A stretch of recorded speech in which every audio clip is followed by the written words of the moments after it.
আমি তো 1.5 বছর থেকে দেখছি জামাতের এনসিপি ক্ষমতা আছে, নতুন করে আমার আসার কি হলো? নির্বাচন ছাড়া তো আমি আসতে পারবো না, জনগণ যদি ভোট না দেয় আমি তো আসতে পারবো না, ফেয়ার নির্বাচন যদি না হয় আমি তো আসতে পারবো না। তাহলে জামাত ইসলাম বিভিন্ন জায়গায় ডিসিএসপি লটারির নাম করে মন মতো রাত 3টার সময় পর্যন্ত তারা তাদের শিবির করা লোকদেরকে ডিসিএসপি নিয়োগ দিছে।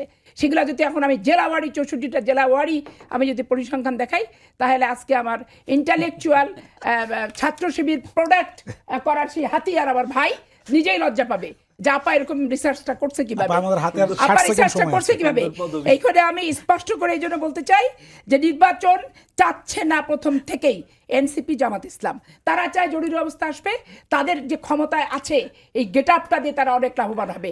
আজকে তারা ডিসি, আজকে তারা এসপি, আজকে এই 3-4 জন পরোয়ার, তারপরে তাহের সাহেব এবং ডাক্তার শফিক সাহেব, ডাকসুর ভিপি, এরা যেভাবে প্রত্যেকটা অফিসে প্রভাব বিস্তার করছে এবং যেভাবে ঢুকে যায় তাই করছে, একটা যদি নির্বাচন হয়ে যায়, ডিসাইডেড হয়ে যায় কে ক্ষমতা আছে কে বিরোধী দল, কয় সিটের বিরোধী দল, তখন হয় কি এই বডি গেট আপ আর কোনো কাজে লাগবে না।